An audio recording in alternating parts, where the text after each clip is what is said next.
Hi everybody, my name is Luis Zuniga. Welcome to Cali Music Spotlight, brought to you by LZ Entertainment.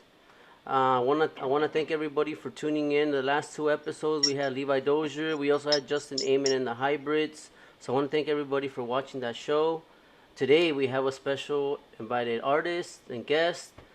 I got my homeboy Bones. What's up, Bones? How you feeling, fam? I'm doing good, bro. It's a good Sunday. It's my brother's birthday yesterday, so after this I'm gonna go hang out with him and just enjoy that family time. You know how it is. Nice. That's what's up, man. Hey, man, I appreciate the invitation. Thanks for No, having I me. appreciate you. Reaching back out to me. I want to thank my homie Jose for referencing you. He hit me up. You guys know I always reach out to all my people out there who want me to do what I do what I love, which is interview artists. So I definitely want to thank my homie Jose for reaching out and telling me more about you and your message. I definitely appreciate what you're doing. Not only promoting music, rap, hip hop, something that I love, but also with the message of making sure that we are a better society ultimately overall. I think that that's something Yes. that is Yes. uh, that is ultimately common in hip hop and is always about uh, overcoming challenges and just becoming better. And also with the Venus Project, which is also like improving our infrastructure and using science to become a better Yes. society ultimately. So Yes. so I want to thank you for that. We're here. Oh, absolutely. You're welcome. Just go ahead and give a little bit of an intro to all the people who are here, who don't know a little bit, who don't know about you. Or obviously, you're from Virginia. You're Right, in right. Virginia right now, so it's not just Yes. Cali music. It's we're doing this Yeah, nationally. brother. So thank you, bro. Yeah, DMV. You're welcome. You're welcome. DMV raised, Cochabamba born. I was born in South America in a small part of Bolivia called Cochabamba. Been here in the United States since I was 3 years old. Fast forward to about 9, 10, 11 years old, I was introduced to hip hop via cassettes, via neighbors, Jazzy Jeff from Fresh Prince, things like that early on.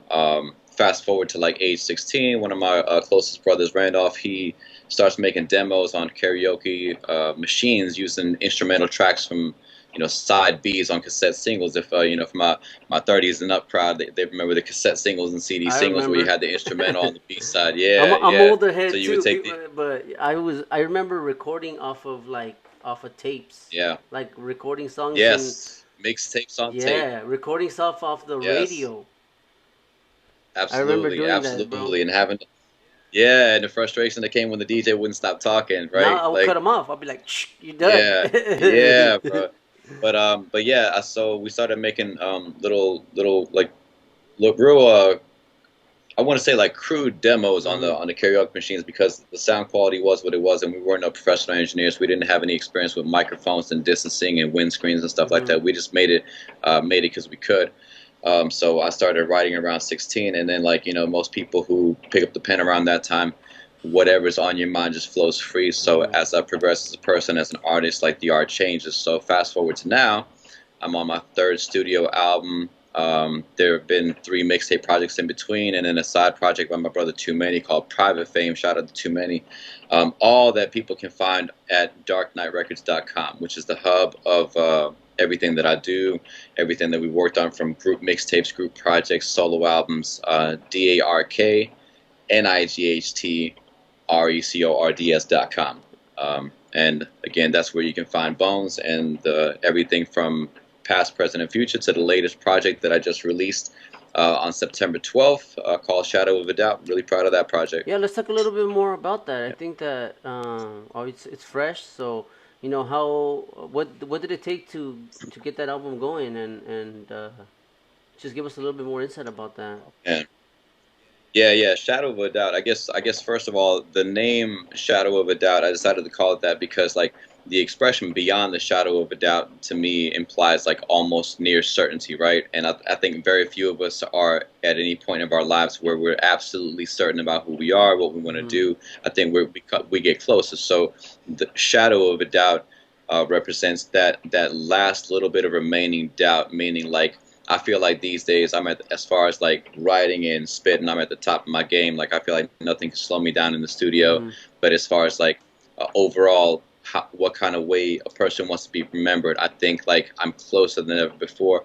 But I don't dare say that I'm like, yeah, I'm the best version of me right now. This Mm-hmm. is as high as I'm gonna get. It's like no, no, I still got a long way to go. Yeah. I'm a work in progress, a mess. It's like a lot of people. So shadow of a doubt means like you know, I got myself together in so many ways, but I don't dare say that I'm a perfect person. I got a Yeah. long way to go. So there still remains that little shadow of a doubt. Yeah, well, Yeah. that's good to hear, bro. I've talked to older people my age, and I do my profession, what I do outside of this is I interact with a lot of guests, a lot of people. So, Yeah, when I man. talk to them, and they sometimes there was one occasion where a guest told me that I'm like, how you feeling today?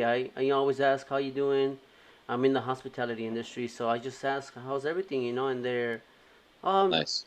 I'm a bad like I feel like one of them said we're talking about how bad of a person I am, and I was like, oh, like that's deep, right? So I'm like, okay, this is a good interaction, right? It's a moment for me to kind of speak what I'm about. I'm like, man, every day is a new challenge to be better, Right, right.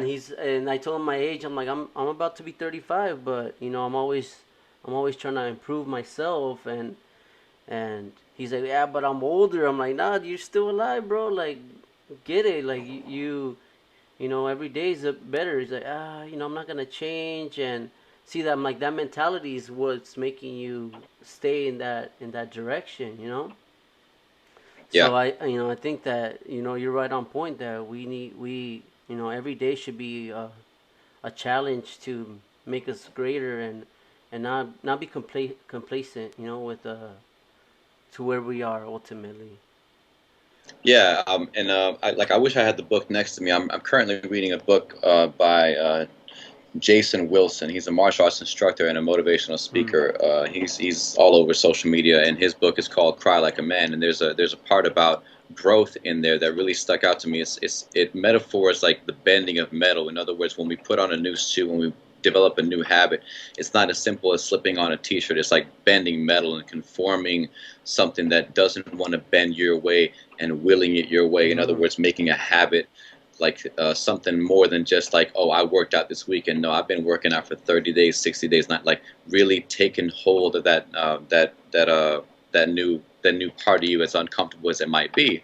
And that's what growth is. Growth is real uncomfortable because it reminds anyone, myself included, of all of the ways that we are not um, the person we want to be yet. Mm. And it's a scary thing to look at because it reminds us we got a long way to go. So growth is something that, is understandably avoided because it makes us feel small. But like I said, like putting together the album was something that was a big task. Like Mm-hmm. it wasn't even supposed to come together. It was supposed to come together like an EP, like a few songs here and Yeah. there.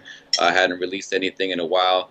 But then coronavirus happened, the shutdown happened, and I found myself, you know, at home a lot more, and with the help of and support of my wife, and a lot of good people in my family, I got together on digging through the archives and putting together what still is potentially something I could work on, and had a really good arsenal of beats courtesy of a few friends of mine and some things that I had left over from the last album that didn't come to floration, Mm-hmm. and put together the album. It was work. It takes sacrifice. It takes loss of sleep. It takes rewriting. Seeing like, Mm-hmm. no, that's a terrible line. That's garbage. Like you got to put out these parts. It's just like, no, that's not good enough. Mm-hmm. And growth happens when you know keep coming back. You don't just give up on an idea, on a I guess how they say give up on a dream. But Yeah. yeah, that's I think it's just working on the yeah. craft and just trying to get better all the time. But just tell me how was the writing process and the recording process for the music? Like what inspires you? I guess kind of on a broad spectrum because we can go by track, but we're obviously Yeah. gonna play a single for you, one of your songs. But just how was the Uh, writing and the recording process for this? I can say that if there's one album that influenced this particular project more than any other, it will be Rakim's 18th Letter album. Mm. right? Every time I'm recording a project, whether it's a mixtape or an album, I remember the albums that released around that time or that I'm listening to and influenced me around that time. And there are albums that I'm listening to. I'm like, I want to go for a song with a mood like that, or I want it to hit like this. Mm-hmm. You know, you dig through the archives, and I think listening to Rakim's 18th Letter really took me back to number one basics. You know, it took me back to the 90s core. Just flow. Just don't be afraid to switch up the flow. Like let the beat talk to you, and just don't even think about don't overthink what you want to write. So the writing process was more free. You know, it was more like you know what you want to say and just let it come out. And if it's garbage and needs to be rewritten, scrap it. But don't overthink it. Don't hesitate to put that pen down. The writing process was very like it was trusting. I had to trust that inner voice in my ear. A lot of good weed sessions, a lot of late nights, a lot of water, a lot of caffeine. Trying to eat right. You know, it's time consuming, and then like making time for the wife and kids and friends and family, and you know, working as a teacher on the side. Like it's a lot of work. The writing process and the recording and the pre-production, post-production with that's a whole nother podcast in and of itself. But it was just having to stick to it, you know, like seeing it through, because I knew that once it was going to be a full-length album, I was like, okay, are you sure you want to go through with this, because it's going to be this much work? And I had to, it's like, all right, we're doing it. Nice. Yeah, we're doing it. Get it, bro. And so like how obviously you're independent label, right? Independent artist. How is that? How do you feel being an independent artist compared to, you know, say mainstream or, you know, record industry artists? How's that experience? Oh wow, it's a blessing and a curse. You know, it's a blessing in that, you know, I have no boss. No one can discharge me or tell me what I can and can't write about. No one can tell me what I can and can't record about, what my videos need to look like, you know, what the beat needs to go like. No one can tell me what to do as far as the studio work. But it's a curse in that, you know, it does take it takes navigating through the, I guess these days it's all online. There's a lot less face-to-face interaction, a lot less CD and vinyl and cassette sales these days. So navigating your way through the networks online to promote the music, and unfortunately these days mainstream is what gets recognition. So maybe finding a balance, maybe being independent. An independent artist of any kind is about finding a balance between freedom of expression and eventually getting your feet wet and like knocking on the doors of those people who got the numbers, who got the audience. Because like there are people in the mainstream. Like mainstream is a very broad term. I would say like Talib Kweli is somewhat mainstream because he's very popular. He's a platinum selling artist. He's toured internationally, but he's Talib Kweli. And so I have a lot of respect for artists like Talib Kweli, who is not mainstream, but he has access. He has a mainstream platform. You know, artists like Immortal Technique is by no means mainstream, but he has access to a lot of artists, and he has respect from a lot of artists in the mainstream. You know, KRS-One respects Immortal Technique. You know, Public Enemy and like all the Vinnie Paz, they respect Immortal Technique. And he's not mainstream, but they have a mainstream audience. They can poke holes in the music business, and that's what I love about it. It's somewhere in between. There's a middle ground. So that's what I love about being an independent artist, because once you're signed to something, it's very difficult. From what I hear, it's very difficult to get out and do your own thing all over again. You know. No, I agree. So don't forget to check out Shadow of a Doubt. You got 14 songs on there. Shadow of a Doubt, Walking in the Rain, Game of Bones, Move Your Body, Cheese, Chocolate, and Orange Soda, They Don't Care About Us, Mr. Conductor, How Many Times 2020, Must Be Crazy, When You Cross, that's a Joker song, My Hip Hop, To the Moon and Back, Not a Hero, A Better Place. Yep. That's the outro. That's right. That's the track list. That's the track list for everybody. Yep, that's the track list right there. Enjoy it, everybody. If you guys are interested in hip hop, I see you got your Venus Project shirt, bro. So let's talk about this more, cause you know, like I said, my homie Jose, he's also a big supporter of the Venus Project. I don't know if he got me into the Venus Project, but intermixed with all of our friends, we kind of, you know, we were raised in punk rock, hip hop, rock, so we were very active in you know, just going against the grain, I guess in some words you might say. Counterculture, yeah. Yeah, so it's we were very open about, especially in the 2000s, the Patriot Act, the war in Iraq, September Yes, yes. 11th. Definitely woke us up And as the birth of the iPhones and yes. iPads and social media, the beginnings of Yeah, that. it Yeah. it got all of us in the neighborhood open to different discussions and different ideas. Oh So yeah. we kind of all morphed into that, and us still being friends, we got to learn more about different things, different tactics, and different forms of improving our. And he learned about the Venus Yeah, Project somehow along the somehow line. along the way Yeah. we found it, and we're still all of us kind of That's the information age. that's the we kind of always been talking about it and kind of trying to work together ultimately because uh, there's nothing like planning and acting, especially when you're trying to improve your community and society as a whole. Right. So just tell me how you Right. got into the Venus Project and yeah, go ahead. Oh yeah, the short of it is a buddy of mine, Mustafa. He was very active online many years ago, and he came across the Zeitgeist movies, Mm. right? And passed those along to my brother, and my brother ends up passing those along to me. And in the Zeitgeist second movie, they introduced Jacques Fresco and the Venus Project, and from there it was just like, okay, this is where the information is. And at that point, it was like I was more or less. Running out of things to talk about and wasn't really motivated in the studio. I was just like, I did albums about rapping, I rapped songs about rapping, and it's like it's not much else going for it. And come to find out, there's so much more to how we see the world and Mm-hmm. people around us. And like learning about the Venus Project through those documentaries gave me a lot more to think about it. And those little bits of study and listening to Jacques and listening to Roxanne and how they not just look at cities and how they look at resource management, but how they look at the social aspect of our Mm-hmm. our societies, because that's really at the root of the behaviors that we see. Mm-hmm. Criminality, the root of starvation. It's in the social structure.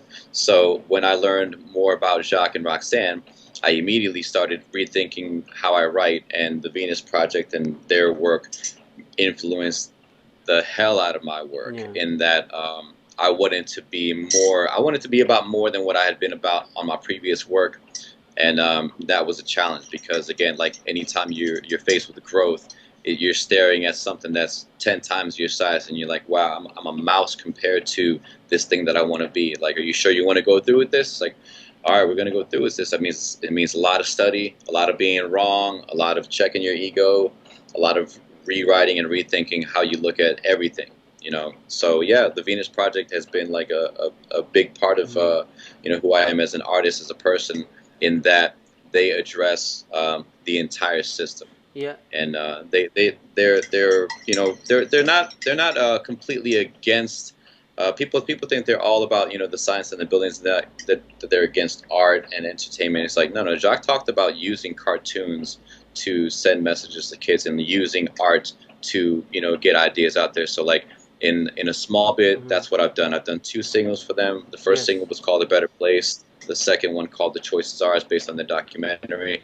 And I mentioned their work throughout the song. Yeah. So yeah, the influence is there. Shout out to Jacques, shout out to Roxanne, and shout out to the Venus Yeah, rest Project. in peace, Jacques Fresco, for sure. He was definitely a pioneer, uh, Yeah, in his professional work. He obviously he wasn't just a person that was talking about nonsense. He was a engineer, so it yeah, wasn't. he knew what he Yeah, was talking about. He worked at everything he talked about. So he didn't speak on things that he couldn't back up. And that's what his yeah. book is. The Best That Money Can't Buy. They released a new book called like I believe it's called something like Jacques Fresco Quotes. That's a new book Mm-hmm. by the Venus Project.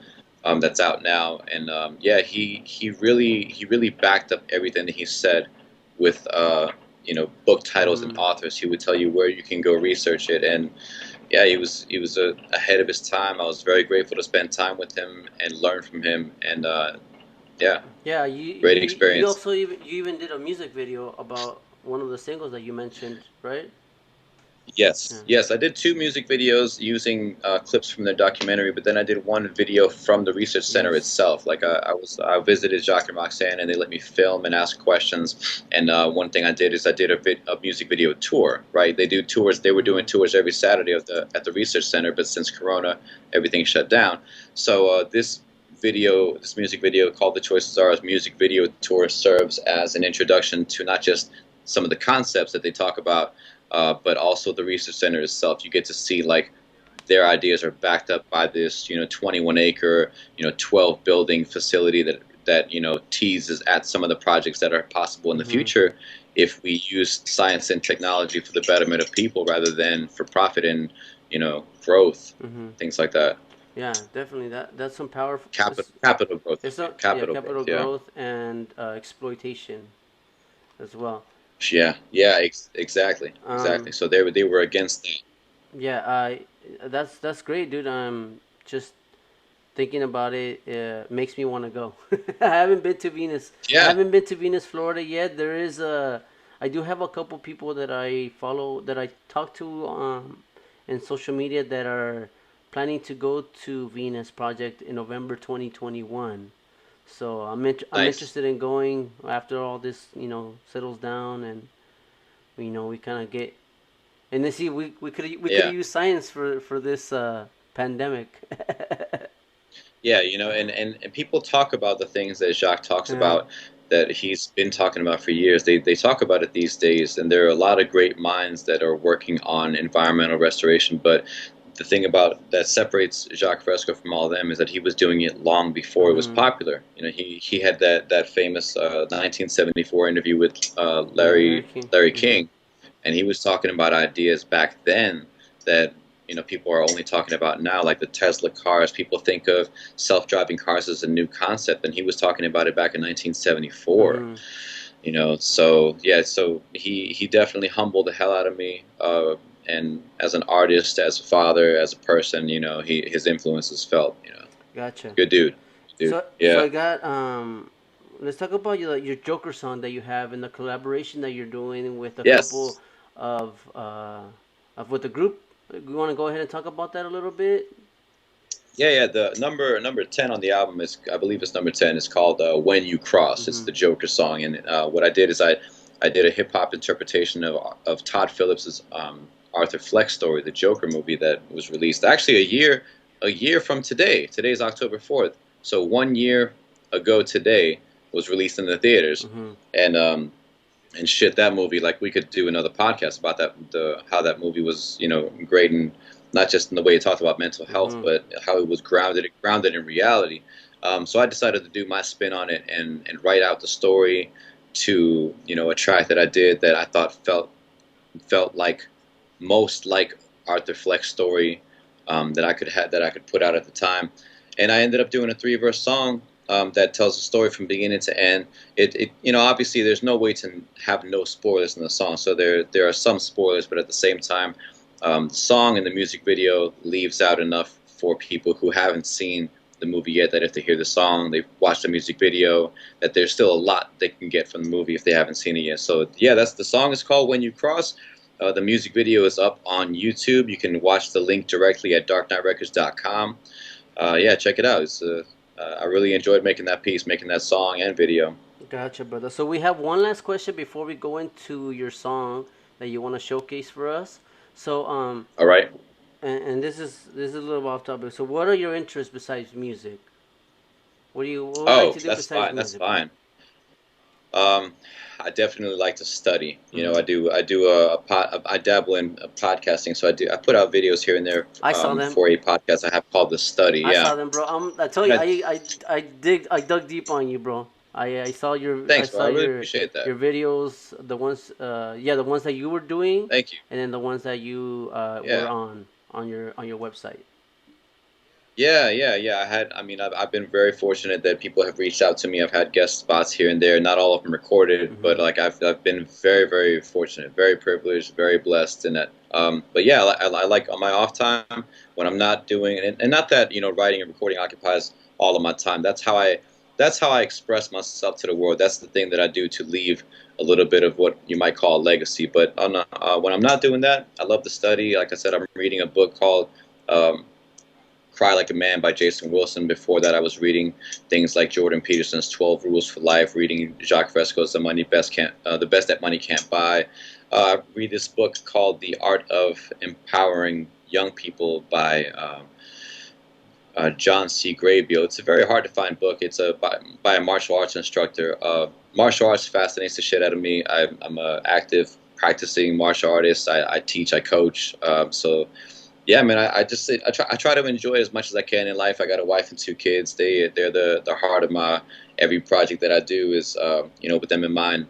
I got a good family, brother and sister, both parents still alive, so I'm a family man at core too. So yeah, I got a lot that fuels the music, and all of it goes into music. Anybody who picks up the CD or like plays the songs and listens to it from beginning to end, they hear the influence, for example, from like my godsons from past experiences, and they get the whole story. Whether it's the first album, One Man Army, or the second one, Long Dark Night, or this third one, Shadow of a Doubt, they get that snapshot of me at that point in my life. So that's the projects reveal all the stuff that I'm into besides rapping. You know what I mean? No, yeah, bro, they get it. I Yeah. think that's good, man. And I love, people who are still, oriented with their family, and I'm a family. Oh I'm a yeah. family man myself. Every chance that my wife and I get to be with our families, we go in there and show them some love for sure. That's what's up, man. So Yeah, yeah, so absolutely, let's absolutely. get into your single, bro. How many times 2020 off of the Shadow of a Doubt Yes. album? So you want to talk a little bit more about what the theme for this song is, and then we can just go ahead and play it. Yeah, I can give a real quick intro. Mhm. Yes, definitely. I can give a real quick intro. How many times 2020? I called it that because there's a song called How Many Times that we released on a test project called The Chain Letter back in 2003. It's no longer available, Mm. but my sister, who is one of my biggest influences in life and in music, also my vocal warm-up coach, by the way, she did a song called How Many Times, and I took that song and I gave it a different kind of spin and made it a little bit more universal. So I took a concept that was, let's say, a song from the perspective of a female telling a person, how many times are you going to let me down, to a song that's, planet Earth talking to us human beings, saying, how many times are you going to let me down? So How Many Times 2020 is basically my Earth song. For Michael Jackson fans out there, people who know his Earth song, How Many Times 2020 is my Earth song. It features a clip by Jacques Fresco at the end of the song Yes. from the Larry King interview from 1974, but it's heavily influenced by my sister, no doubt. Like the hook is a lot of it came from some of what she wrote, and then the verses came from from that. So had it not been for my sister and her work, had it not been for like the old school and digging into the past, that song would have not come together. And like the title, How Many Times, I think is very appropriate in 2020. Obviously, with playing with numbers means 2020 vision, like seeing things clearly. I think these days in the information age, like we live with Google and everything at our fingertips. Yeah. We could learn anything for free, and it's 2020, and we should, and we have a responsibility to be seeing things more clearly than ever before. So I think How Many Times 2020 is my sort of like cold water in the face to humanity. My last, and I literally say in the song, my last Hail Mary pass to humanity. So yeah, that's what it is. My Earth song, my little Hail Mary stab in the dark attempt at We better catch it. We better unfucking the world. catch it. Yeah, yeah. Let's unfuck the Or else it'll world. be As my homegirl Sue Everett. Shout out to Sue Everett yeah. from the Venus Project. She says, "Let's unfuck the world." Yeah, or else we're gonna Yeah, go into oblivion, bro, for sure. I definitely want paradise. I'm a paradise person. that's what it is. Yeah. That's So let's right. go into it. Right. All right. So everybody, check out How Many Times 2020. All right.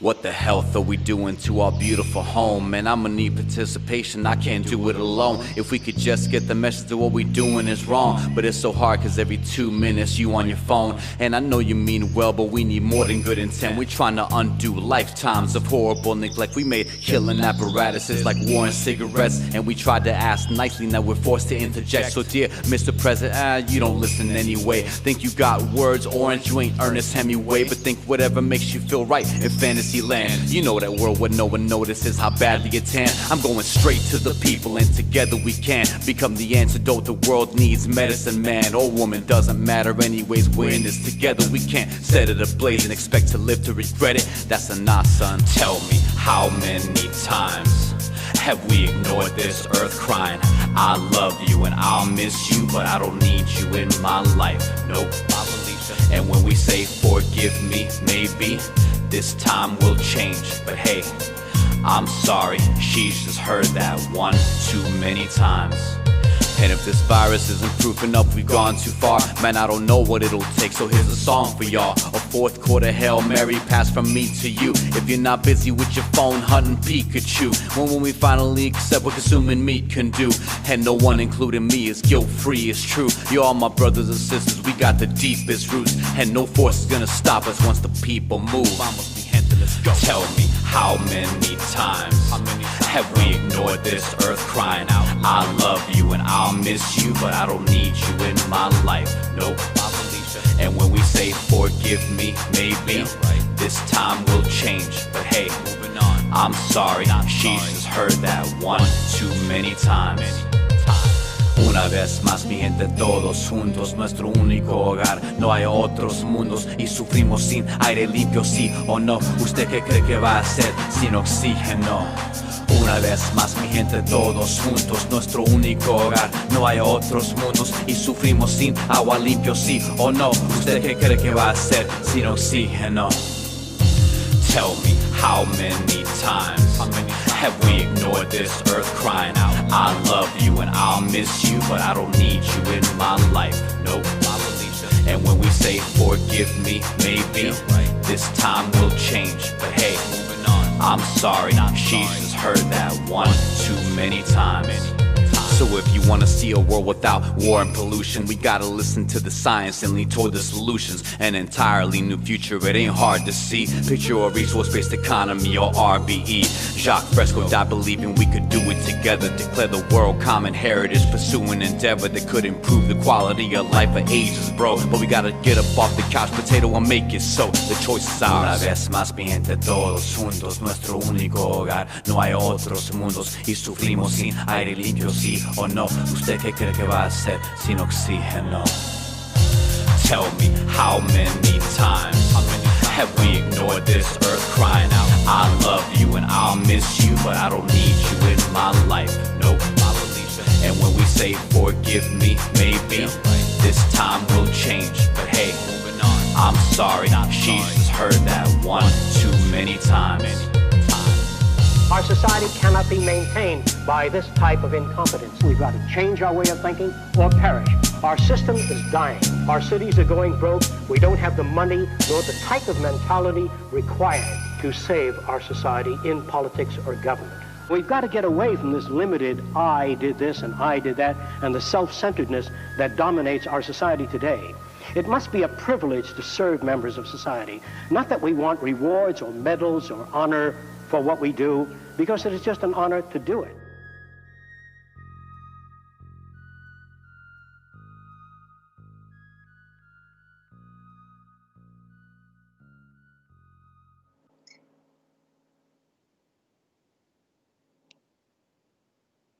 Yes, sir.